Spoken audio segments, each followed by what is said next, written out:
বাবা তুমি আজকেও মাল খেয়ে আসছো, জানো না ভাইকে ডাক্তারের কাছে নিয়ে যেতে হবে? এই চুপ কর তোরা, আমার মুখের উপর কথা বলবি না। এই মাতালকে বিয়ে করে আমার জীবনটাই শেষ হয়ে গেল। চল রে বাবা তুই আমার সাথে।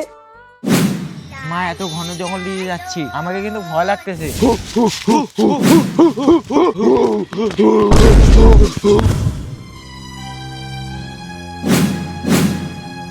আমার ছেলে ভাই কোথায়?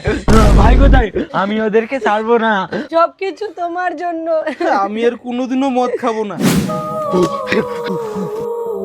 তোরা আমার স্বপ্ন পূরণ করেছিস, এই বাচ্চাকে দিয়ে হবো আমি সর্বশক্তিশালী।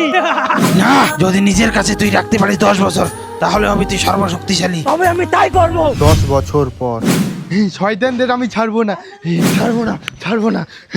ভগবান, আমার ছেলেটার যে কি হয়ে গেল। তুমি বাড়িতে থেকো, আমি বাবুকে নিয়ে আসতেছি।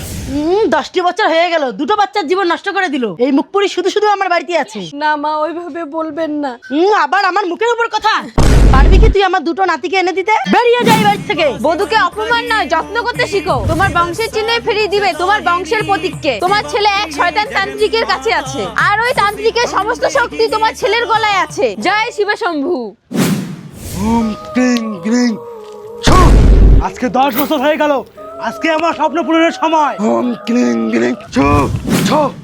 আমার সমস্ত শক্তি দিলাম তোকে, যা ওকে নিয়ে আয়। ঠিক আছে গুরুজি, পারবো আমি ওকে।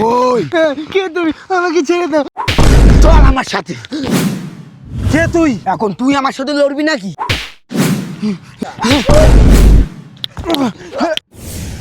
আমি কে? বাবারে, তুই আমার ছেলে। মা, আরে বাবা তুইও ভালো হয়ে গেছিস। আজকে ভগবানের কৃপায় আমাদের পরিবারটা সম্পূর্ণ হয়ে গেল।